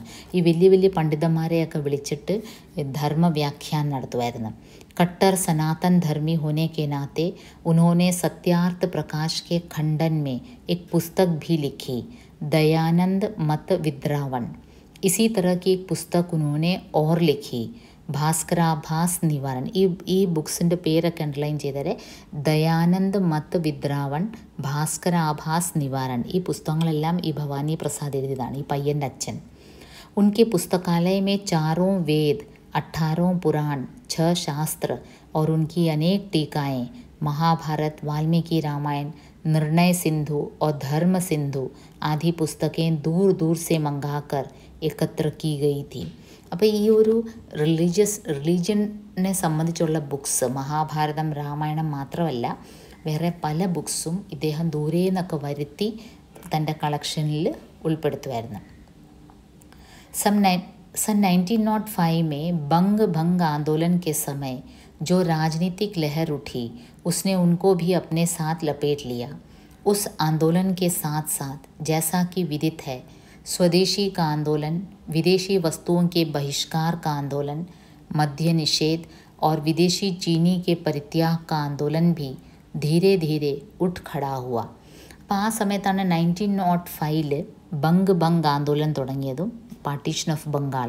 അതൊരു വലിയ സംഭവമായിരുന്നു. അപ്പം ബംഗാൾ പാർട്ടീഷൻ്റെ സമയത്ത് ആ ഉള്ളൊരു ഇഷ്യൂസ് അത് ഇദ്ദേഹത്തിനെയും ഒരുപാട് ഇൻഫ്ലുവൻസ് ചെയ്തു. അപ്പോൾ ആ സമയത്ത് സ്വദേശി ആന്തോലൻ നടന്നു. എന്നുവെച്ചാൽ സ്വദേശി വസ്തുക്കൾ തന്നെ നമ്മൾ ഉപയോഗിക്കണം എന്നുള്ള ഒരു, വിദേശി വസ്തു എല്ലാം ബഹിഷ്കരിക്കണം. നമുക്ക് ഓർമ്മയില്ലേ, നമ്മൾ ഹിസ്റ്ററിയിലൊക്കെ പഠിച്ചിട്ടില്ലേ, വിദേശി ഫോറിൻ ഗുഡ്സൊക്കെ കത്തിക്കുന്ന ഒരു പ്രവണത, കൂട്ടത്തോടെ ഇട്ട് കത്തിക്കുന്ന ഒരു പ്രവണതയൊക്കെ അന്ന് ഉണ്ടായിരുന്നു. അപ്പം അതിന് ആ ഒരു ഇഷ്യൂവിൽ ഇദ്ദേഹവും സജീവ പങ്കാളിയായി. जब यह चीज़ कुछ जड़ पकड़ने लगी तो अंग्रेज़ अधिकारियों के कान खड़े हुए, उनकी तहकीकात शुरू हुई और उनका सबसे पहला वार, जैसा कि उचित ही था, मुंशी भवानी प्रसाद पर हुआ. ഇതെല്ലാം ഇവിടെ പറയാൻ കാരണം ഈ മുൻഷി പ്രേംചന്ദ് സ്വയം ഈ ഇൻഡിപെൻഡൻസ് സ്ട്രഗിളിൽ ഒരുപാട് ഇൻഫ്ലുവൻസ്ഡ് ആയിട്ട് ബ്രിട്ടീഷുകാരുടെ എതിരെ എഴുതുന്നൊരു വ്യക്തിയായിരുന്നു. അദ്ദേഹത്തിൻ്റെ സോജേ വതൻ എന്ന് പറഞ്ഞ ഒരു കളക്ഷൻ ഓഫ് സ്റ്റോറീസ്, 5 സ്റ്റോറീസിൻ്റെ ഒരു കളക്ഷൻ ബ്രിട്ടീഷുകാർ പിടിച്ചെടുത്തുകൊണ്ട് പോയി ഫുള്ളി കത്തിക്കുകയുണ്ടായി. അപ്പം ബ്രിട്ടീഷുകാരുടെ എതിരെ എഴുതുന്നു എന്നുള്ളൊരു ധാരണ വന്നത് കാരണം പ്രേംചന്ദിന് ഇനി മേലാൽ അവരുടെ അനുവാദം ഇല്ലാതെ എഴുതാൻ പാടില്ല എന്നുള്ളൊരു നിയമമുണ്ടായിരുന്നു. അങ്ങനെയാണ് ഇദ്ദേഹം തൻ്റെ ധൻപത് റായ് എന്നുള്ളൊരു പേര് മാറ്റി ഇദ്ദേഹം പ്രേംചന്ദിൻ്റെ പേരിൽ എഴുതാൻ തുടങ്ങിയത്. പേര് മാറ്റി വരെ പ്രേംചന്ദ് എഴുതിയൊരു വ്യക്തിയാണ്. അപ്പം പറഞ്ഞു വരുന്നത്, പ്രേംചന്ദ് തൻ്റെ മകൾക്ക് തിരഞ്ഞെടുത്ത പയ്യൻ്റെ വീട്ടുകാരും ഇതേപോലെ സ്വാതന്ത്ര്യ സമരത്തിൽ പങ്കെടുത്ത ഒരു വ്യക്തിയാണ്. പ്രേംചന്ദിൻ്റെ വൈഫ് ശിവറാണി ദേവിയും ജയിലിൽ പോയിട്ടുണ്ട് ഈ ഇൻഡിപെൻഡൻസ് സ്ട്രഗിളിനെ ബേസ് ചെയ്ത്. അപ്പോൾ ഇവിടെ ഭവാനി പ്രസാദും അതേപോലത്തെ ഒരു വ്യക്തിയായിരുന്നു. उनके विरुद्ध सबसे बड़ा प्रमाण रुड़की के हीरालाल गुप्त द्वारा प्रकाशित विलायती चीनी से धर्मनाश होता है नामक पुस्तक थी, जिसकी पुष्ट पर इस आशय की कुछ बात छपी थी कि हम देवरी के मुंशी भवानी प्रसाद का साधुवाद करते हैं, जिन्होंने प्रचारार्थ इस पुस्तक की 1000 प्रतियां मंगाई. ഭവാനി പ്രസാദ് ബ്രിട്ടീഷുകാരുടെ എതിരെ പ്രവർത്തിക്കുന്നു എന്നുള്ളതിൻ്റെ ഒരു പ്രൂഫ് എന്തായിരുന്നു? അദ്ദേഹം ഒരു പുസ്തകം വിലായത്തി ചീനി സെ ധർമ്മനാശ് ഹോത്താ ഹെ എന്ന് പറഞ്ഞൊരു ബുക്ക്, അതിൻ്റെ ഒരു 1000 കോപ്പി അദ്ദേഹം വരുത്തിച്ചു. ആക്ച്വലി 1000 കോപ്പി എന്തിനാണ് വരുത്തിക്കുന്നത്? അദ്ദേഹത്തിന് മാത്രമല്ല, ഈ 1000 കോപ്പിയുടെ വിലയും അദ്ദേഹം മാത്രം കൊടുക്കുകയും 1000 പേർക്കത് വിതരണം ചെയ്യാൻ വേണ്ടിയാണ്. എന്നുവെച്ചാൽ ജനങ്ങളിത് വായിച്ച് ബ്രിട്ടീഷുകാരുടെ എതിരെ ബോധവൽക്കരിക്കാനാണ്. പക്ഷേ അതിലൊരു കുഴപ്പം പറ്റിയത്, ആ ബുക്കിൻ്റെ ആമുഖത്തിൽ അവരത് എഴുതിയിരുന്നു. എന്താണ്? ഞങ്ങൾ ഈ ഭവാനി പ്രസാദിൻ്റെ നോട് കടപ്പെട്ടിരിക്കുന്നു, അദ്ദേഹം 1000 ബുക്ക് കോപ്പി വാങ്ങിച്ച് ഞങ്ങളെ സഹായിച്ചു എന്ന്. അപ്പോൾ അത് ബ്രിട്ടീഷുകാർ കണ്ടുപിടിച്ചു. इसी प्रकार उन्होंने लोकमान्य तिलक की लिखी हुई स्वदेशी और बॉयकॉट भी बड़ी संख्या में मंगाई और लोगों में बांटा. അതുപോലെ തന്നെ ലോക്മാന്യ തിലക് എഴുതിയ സ്വദേശി ഓർ ബോയ്ക്കോട്ട് എന്ന് പറഞ്ഞ ഒരു ബുക്കും വലിയ എമൗണ്ടിൽ ഭവാനി പ്രസാദ് വാങ്ങിക്കുകയും അത് വിതരണം ചെയ്യുകയും ചെയ്തു. तभी सुनते हैं कि लोकमान्य तिलक से उनका पत्र व्यवहार भी हुआ, जिसमें अधिकतर राजनैतिक और धार्मिक प्रश्नों की चर्चा रहा करती थी. അദ്ദേഹത്തിന് ലോക്മാന്യ തിലക് എന്ന് പറഞ്ഞാൽ വളരെ ഫേമസ് ഇന്ത്യയുടെ ഇൻഡിപെൻഡൻസ് സ്ട്രഗിളിൽ വളരെ മുന്നിട്ട് നിന്നൊരു വ്യക്തിയായിട്ട് പേഴ്സണൽ കത്തിടപാട് വരെ ഉണ്ടായിരുന്നു. घर की तलाशी में पुलिस को लोकमान्य तिलक के कुछ पत्र भी मिले थे. അപ്പോൾ ബ്രിട്ടീഷുകാരുടെ പോലീസ് വന്ന് അന്വേഷിച്ചപ്പോൾ ലോക്മാന്യ തിലക് എഴുതിയ പല കത്തുകളും ഈ വീട്ടിൽ നിന്ന് കിട്ടി. मुकदमे की दूसरी पेशी देवरी से 16 मील दूर एक നിർജ്ജൻ സ്ഥാൻ में रखी गई. അപ്പോൾ ഈ കുറ്റങ്ങളെല്ലാം ചുമത്തി ഭവാനി പ്രസാദ് എന്ന വ്യക്തി ബ്രിട്ടീഷുകാരുടെ എതിരെ പ്രവർത്തിക്കുന്നു, ബ്രിട്ടീഷുകാരുടെ എതിരെയുള്ള പുസ്തകങ്ങൾ ബൾക്കായിട്ട് വാങ്ങിച്ച് ജനങ്ങൾക്ക് വായിക്കാൻ കൊടുക്കുന്നു. എന്നുവെച്ചാൽ ചുരുക്കം പറഞ്ഞാൽ ഇൻഡയറക്റ്റായിട്ട് ഒരു ഇൻഡിപെൻഡൻസ് സ്ട്രഗിളിൽ പങ്കെടുക്കുന്നു. അപ്പോൾ മുക്കദ്മ ചല, കോടതിയിൽ ഇഷ്യൂ വന്നു. അപ്പോൾ ദേവരിയിൽ നിന്ന് ഒരു 16 മീൽ മാറി ഇവർ ആ ഒരു ടെമ്പററി കോർട്ട് ഒരു നിർജ്ജൻ സ്ഥലത്ത് സെറ്റ് ചെയ്തു. കാരണം ദേവരി എങ്ങനത്തെ സ്ഥലമാണ്? ഇദ്ദേഹത്തിൻ്റെ സ്വന്തം ആൾക്കാർ താമസിക്കുന്ന സ്ഥലമാണ്. അവിടുത്തെ ജനങ്ങൾ ഇദ്ദേഹത്തിനെ സർക്കാർ എന്നാണ് വിളിക്കുന്നത്, അദ്ദേഹത്തിനെ ദേവരിക്ക് ഗവർണർ എന്നാണ് വിളിക്കുന്നത്. അപ്പോൾ അവിടെ ഒരു കോടതി സെറ്റ് ചെയ്താൽ പബ്ലിക് ഇടപെടും, ജനങ്ങൾ ഇദ്ദേഹത്തിന് വേണ്ടി വല്ലാതെ മുറവിളി കൂട്ടും.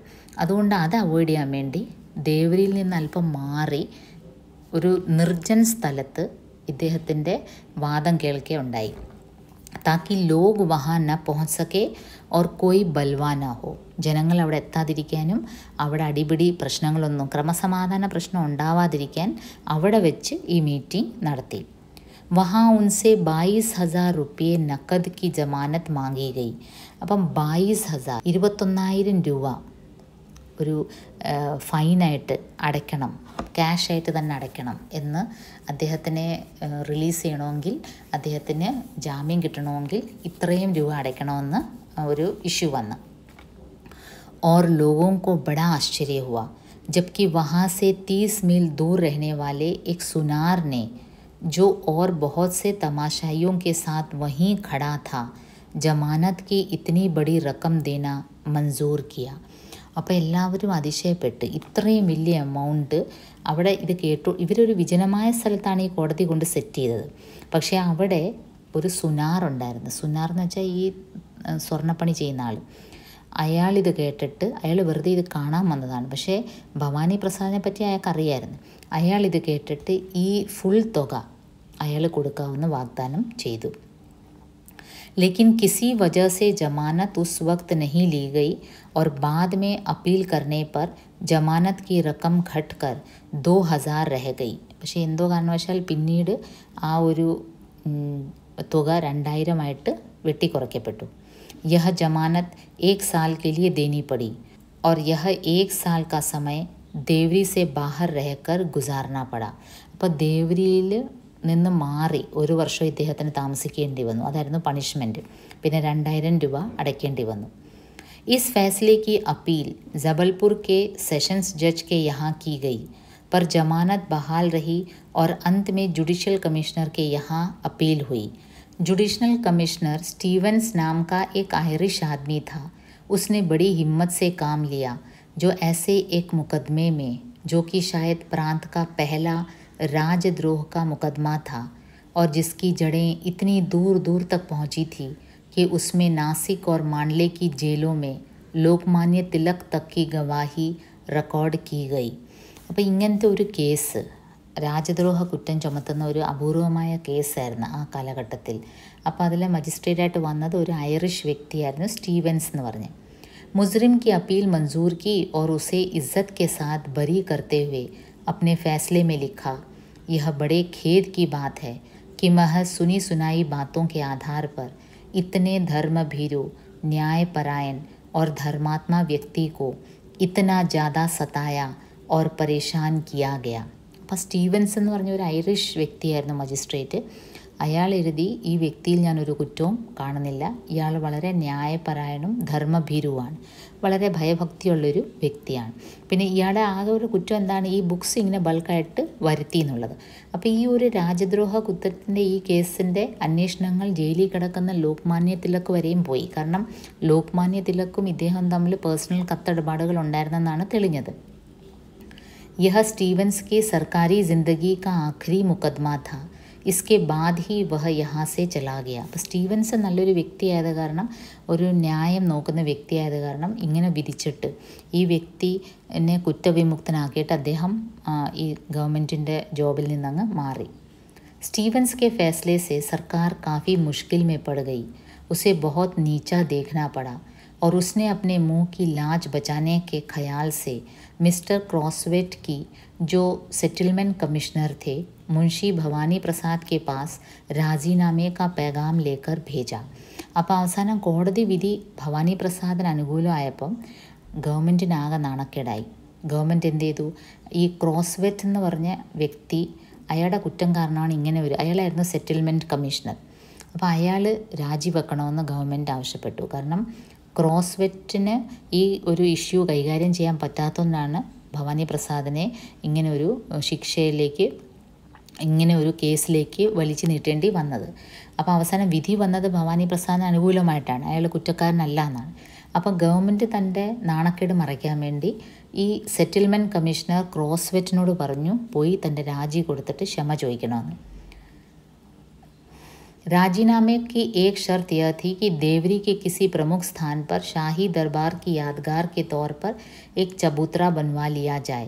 उसके एवज में मुंशी भवानी प्रसाद के तमाम अख्याताराम और हथियार उन्हें वापस दे देने का वायदा सरकार की तरफ से किया गया. क्रॉसवेट साहब ने उनको समझाया कि यह एक सुनहरा मौका है, इसको हाथ से न जाने दीजिए. പക്ഷേ അവർ ഗവൺമെൻറ്, സർക്കാർ, ബ്രിട്ടീഷുകാർ ഒരു കണ്ടീഷൻ വെച്ചു. രാജിവെക്കും ആരാണ്, മിസ്റ്റർ ക്രോസ്വെറ്റ്. പക്ഷേ പകരം ദേവറിയിലെ ഏതെങ്കിലും ഒരു പ്രമുഖമായ ഒരു സ്ഥലത്ത്, ഒരു ഇമ്പോർട്ടൻറ്റ് പ്ലേസിൽ ഷാഹി ദർബാർ കി യാദ്ഗാർ കെ തോർ പർ ഏക് ചബൂത്ര ബൻവാ ലിയാ ജായ്. ബ്രിട്ടീഷുകാരുടെ ഓർമ്മയ്ക്ക് വേണ്ടി ഒരു റോയൽ ഒരു മോണുമെൻറ്റ്, ചെറുതായിട്ടൊരു മോണുമെൻറ്റ് പണിയണം. അങ്ങനെ ചെയ്യുകയാണെങ്കിൽ ഭവാനി പ്രസാദിൻ്റെ കയ്യിലുള്ള ഗവൺമെൻറ് പിടിച്ചു വെച്ച ആയുധങ്ങളൊക്കെ തിരിച്ചു തരാം. അപ്പോൾ ഇസ്കെ ജവാബ് മേ മുൻഷി ഭവാനി പ്രസാദ് എന്താണ് പറഞ്ഞത്, ജैसे उनसे आशा की जा सकती थी. അദ്ദേഹം ഒരു വളരെ ധൈര്യശാലി ഒരു വ്യക്തിയായിരുന്നു. അദ്ദേഹം ഉടനെ എങ്കിൽ ശരി, ഞാൻ ദേവരിയിൽ ഇത് പണിയാം. കാരണം അദ്ദേഹത്തിന് കാശ് ഒരുപാടുണ്ട്. അപ്പോൾ ഞാൻ ബ്രിട്ടീഷ് ഗവൺമെൻറ്റിന് വേണ്ടി ഇങ്ങനൊരു മോണുമെൻറ്റ് പണിയാം, എൻ്റെ ആയുധങ്ങളൊക്കെ തിരിച്ചു കിട്ടിയാൽ കൊള്ളാം എന്നൊക്കെ പറഞ്ഞ് അദ്ദേഹം സമ്മതിച്ചില്ല. അദ്ദേഹം എന്താണ് പറഞ്ഞത്, मैं भाग्यवादी आदमी हूँ. 2 रुपये की मॉनिटरी से मैंने अपनी ज़िंदगी शुरू की थी और भाग्य के ही बल पर आज मैं इतनी बड़ी सरकार का विरोधी स्वीकार किया गया और भाग्य के ही भरोसे इस आक्षेप और दुर्दशा से मुक्त हुआ.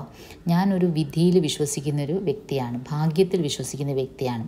അല്ലെങ്കിൽ ഞാൻ ഒരു 2 രൂപയുടെ ഒരു ജോലിയിൽ തുടങ്ങിയ എൻ്റെ കയ്യിൽ ഇത്രയും സമ്പത്തുമൊക്കെ വന്നതെല്ലാം ഒരു വിധിയുടെ ഒരു വിളയാട്ടമാണ്. ഇത്രയും വലിയ ഒരു ഗവൺമെൻറ്റിൻ്റെ എതിരെ ഒരു രാജദ്രോഹ കുറ്റം എന്നിൽ ചുമത്തപ്പെട്ടതും എൻ്റെ ഒരു വിധിയുടെ ഭാഗമാണ്. അതുമാത്രമല്ല, പിന്നീട് എന്നെ കുറ്റവിമുക്തനായതും അതൊരു വിധിയുടെ ഒരു വിളയാട്ടമാണ്. अब मैं इस आक्षेप और दुर्दशा से मुक्त हुआ हूँ. अब मुझे कुछ नहीं चाहिए. आप अपना രാജിനാമ വാപ്പസ് ലേ ജായിയെ. എനിക്ക് താങ്കൾ രാജിവെക്കണമെന്നുമില്ല, എനിക്ക് അങ്ങനെ ഒരു ആഗ്രഹവും ഇല്ല. अब क्या बचा जानने समझने को. 2-4 വ്യാവഹാരിക് ബാത്തേ ഹുയി और शादी तय हो गई. അപ്പോൾ ചുരുക്കം പറഞ്ഞാൽ ഇതെല്ലാം ഇവിടെ മെൻഷൻ ചെയ്യാൻ കാരണം എന്താണ്, പ്രേംചന്ദിനെ പോലെ ഒരു രാജദ്രോഹം എഴുതുന്ന വ്യക്തി പ്രേംചന്ദിനെ പോലെ ഗവൺമെൻറ്റിനെതിരെ ശക്തമായിട്ടിരുന്ന വ്യക്തി തൻ്റെ മകൾക്ക് കണ്ടുപിടിച്ച പയ്യൻ്റെ കുടുംബക്കാരും അതേപോലെ തന്നെ ചിന്താഗതിയുള്ളവരാണ് എന്ന് കാണിക്കാനാണ്. बारात बनारस के स्टेशन पर सवेरे 8 बजे पहुंची. वहाँ से 5 मील दूर लम्ही जाना था. रास्ता खराब. ईंट के भट्टे वालों की कृपा से सड़क में तमाम गड्ढे ही गड्ढे. सूखा है तो धुस्सा, बारिश है तो कीचड़. അവസാനം വിവാഹ ദിവസം വന്നു. ബാറാത്ത് എന്തുവാണ് നമുക്കറിയാം. ഇതേപോലെ കൊട്ടും ഇതുമായിട്ടൊക്കെ ബാൻഡ് ബാജയായിട്ടൊക്കെ പയ്യൻ ഇങ്ങനെ വരും, കുതിരപ്പുറത്ത് ഇങ്ങനെ വരും. और वहाँ क्या था, 5 मील दूर लम्ही जाना था. ബനാറസ് സ്റ്റേഷൻ ഉണ്ടായിരുന്നു. അവിടുന്ന് പിന്നെ 5 മൈൽ നടക്കണം. रास्ता एकदम खराब. ईंट के भट्टे वालों की कृपा से सड़क में तमाम गड्ढे ही गड्ढे. ഈൻട്ട് കെ ഭഡ്ഡെ, ഈ ഇഷ്ടിക ഉണ്ടാക്കുന്ന അങ്ങനത്തെ ചൂളകളുണ്ടല്ലോ, ഈ ഇഷ്ടിക നിർമ്മിക്കുന്ന അവർ ഈ മണ്ണെല്ലാം മാന്തി റോഡെല്ലാം ആകെ പന്ന കണ്ടീഷനിലായിരുന്നു. സൂഖ ഹേ തോ ദുസ്സ, ബാരിഷ് ഹേ തോ കീച്ചഡ്. അതുകൊണ്ട് ഈ മണ്ണെല്ലാം കൂടെ കോരി ഈ റോഡുകളൊക്കെ എങ്ങനെയായിരുന്നു, മഴ വന്നാൽ അങ്ങ് ചെളി, ഉണക്കാണെങ്കിൽ അങ്ങ് ഭയങ്കര പൊടി പറക്കൽ. यानी इक्का बग्घी के फंसाने का और हिचकोलों का बंदोबस्त दोनों हालतों में अच्छा. शहर से चलने में ही देर हो गई थी. लम्ही पहुँचते पहुँचते शाम हो गई. ജൻവാസ സ്കൂൾ മേ ദിയാ ഗയാ ഥാ. അപ്പോൾ ഈ പയ്യൻ്റെ ആൾക്കാർക്ക് ഒരു സ്കൂളാണ് താമസിക്കാനുള്ള ഒരു അവസരം ഒരുക്കിയത് അവരുടെ സ്റ്റേക്ക്. ദ്വാർ ചാർ ഹുआ, बताशे भी फेंके गए, पैसे भी लुटाए गए, लेकिन सब कुछ मुंशी जी के बड़े भाई बलदेव लाल ने किया. ദ്വാർ പൂജ ഭി മുൻഷി ജീനെ ന കി. അപ്പം മുൻഷി ജിക്ക് പയ്യൻ്റെ വീട്ടുകാർ വരുമ്പോൾ അവരെ സ്വീകരിക്കാനുള്ള പടക്കവും പിന്നെ സ്വീറ്റ്സും ഇതെല്ലാം വെക്കണമെന്നൊന്നും മുൻഷിജിക്ക് ഒട്ടും താല്പര്യമില്ലായിരുന്നു. ചെയ്തതാരാണ്? മുൻഷിജിയുടെ സഹോദരൻ ബൽദേവ് ലാലാണ് ആൺകൂട്ടരെ സ്വീകരിക്കാനുള്ള ഇതെല്ലാം ചെയ്തത്. കാരണം മുൻഷിജിക്ക് അതിനോടൊന്നും എതിർപ്പായിരുന്നു. द्वार चार के बाद जब बारात जनवासे गई तो उनकी पत्नी ने कहा, द्वार पूजा आपको करनी चाहिए थी. उन्होंने जवाब दिया, मुझसे ये रस्में न होंगी. അങ്ങനെ ഇവരെ സ്വീകരിച്ചു കഴിഞ്ഞ് ഇവരെ താമസിപ്പിക്കാനുള്ള സ്ഥലം, ഇവരെ സ്വീകരിക്കുന്ന ചടങ്ങ്, ആൺകൂട്ടരെ വിവാഹത്തിന് വന്ന ആൺകൂട്ടരെ സ്വീകരിക്കുന്ന ചടങ്ങിനെയാണ് ദ്വാർ ചാർ എന്ന് പറയുന്നത്. അതിനുശേഷം ഇവർ ജൻവാസ, അവർ താമസിക്കുന്ന സ്റ്റേ, അവർക്ക് അക്കോമഡേഷൻ കൊടുത്തത് ഒരു സ്കൂളിലാണ്. പണ്ടത്തെ കാലത്തൊക്കെ ഗ്രാമങ്ങളിലൊക്കെ അങ്ങനെയാണ്, കുറേ പേർക്ക് താമസിക്കാനുള്ള ഒരു സൗകര്യം. അപ്പോൾ അവിടെ അവർ പോയപ്പം മുൻഷിജിയുടെ വൈഫ് മുൻഷിജിനോട് പറയും, നിങ്ങളായിരുന്നു വാസ്തവത്തിൽ ഈ ദ്വാർ പൂജയൊക്കെ നടത്തേണ്ടതും ഇതിനുള്ള ക്രമീകരണങ്ങളൊക്കെ ചെയ്യേണ്ടത്. അപ്പം മുൻഷിജി എന്താണ് മറുപടി പറയുന്നത്? മുജ്മേ യെ റസ്മേ ന ഹോങ്കി, എനിക്ക് ഇങ്ങനത്തെ ഈ ആചാരങ്ങളൊന്നും എന്നെ കൊണ്ട് പറ്റത്തില്ല. തബ് പത്നിനെ കഹ, കന്യാദാൻ തോ ആഖിർ ആപ്കോ ഹി കർനാ ഹോഗ. പക്ഷേ കന്യാദാൻ, പെണ്ണിൻ്റെ കൈ പിടിച്ച് പയ്യൻ്റെ കയ്യിലേക്ക് കൊടുക്കുന്ന ആ ഒരു കന്യാദാൻ ഏതായാലും നിങ്ങൾ തന്നെ ചെയ്യണം. ഉൻഹോനെ കഹ, കന്യാദാൻ കേസാ, ബേജാൻ ചീസ് ദാൻ മേ ദി ജാത്തി ഹെ. അതെന്തുവാണ് ഈ കന്യാദാൻ? ജീവനില്ലാത്ത വസ്തുക്കളാണ് നമ്മൾ ദാനം ചെയ്യുന്നത്. ജാൻദാർ ചീസോ മേ തോ ഗായ് ഹി ദി ജാ സക്തി ഹെ. പിന്നെ ജീവനുള്ള വസ്തുവിനെ നമ്മൾ ദാനം ചെയ്യുകയാണെങ്കിൽ അത് പശുവാണ്. അന്നത്തെ കാലത്ത് ഈ ഗോദാൻ, പശുക്കളെ ദാനം ചെയ്യുന്ന ഒരു ചടങ്ങുണ്ടായിരുന്നു, പ്രത്യേകിച്ച് ബ്രാഹ്മൺസിന് കൊടുക്കുന്ന. ഗോദാൻ എന്ന് പറഞ്ഞ പ്രേംചന്ദിൻ്റെ ഒരു വലിയ നോവൽ തന്നെ ഉണ്ട്, വളരെ ഫേമസ് നോവലാണ്, അദ്ദേഹത്തിൻ്റെ മാസ്റ്റർ പീസാണ്. ഫിർ ലഡ്കി കാ ദാൻ കേസാ, യഹ സബ് മുझे പസന്ദ് നഹി. എനിക്ക് പെൺകുട്ടി, എൻ്റെ ജീവനുള്ള മകളെ ഇങ്ങനെ കന്യാദാൻ എന്നും പറഞ്ഞ് വേറൊരാൾക്ക് ദാനം കൊടുക്കുന്നത് എനിക്കതൊന്നും പറ്റത്തില്ല. യഹ സബ് മുझे പസന്ദ് നഹി. आखिर जब रात को शादी हुई और कन्यादान का अवसर आया तो मुंशी जी उठकर अपनी जगह से नहीं आए. അപ്പോൾ കന്യാദാൻ ചെയ്യാൻ പെൺകുട്ടിയുടെ അച്ഛനാണ് വരേണ്ടത്, പക്ഷേ മുൻഷിജി എണ്ണിക്കുന്നില്ല. बहुत समझाया गया मगर न माने. आखिरकार डॉक्टर भट्ट जाकर उनको ज़बरदस्ती गोद में उठा लाए और मंडप में बैठा दिया. അവസാനം ആ ഡോക്ടർ ഭട്ട് എണ്ണീറ്റ് വന്ന് ഇദ്ദേഹത്തിനെ പൊക്കിയെടുത്തുകൊണ്ട് വന്ന് മണ്ഡപത്തിൽ കൊണ്ടുവന്ന്. तो भी कन्यादान किया लड़की की माँ ने. മുൻഷിജി മൂർത്തിവത് ബൈഠേ രഹേ. അങ്ങനത്തെ ഒരു സംഭവം എപ്പോഴും പെൺകുട്ടിയുടെ അച്ഛനാണ് അത് ചെയ്യുന്നത്, പക്ഷേ മുൻഷിജി അത് ചെയ്തില്ല. ചെയ്തതാരാണ്? വൈഫാണ് കന്യാദാൻ ചെയ്തത്. മുൻഷിജി മൂർത്തിവത് ബൈഠേ രഹേ, ഒരു പ്രതിമയെ പോലെ അവിടെ അങ്ങനെ ഇരുന്നു. അപ്പോൾ അതായിരുന്നു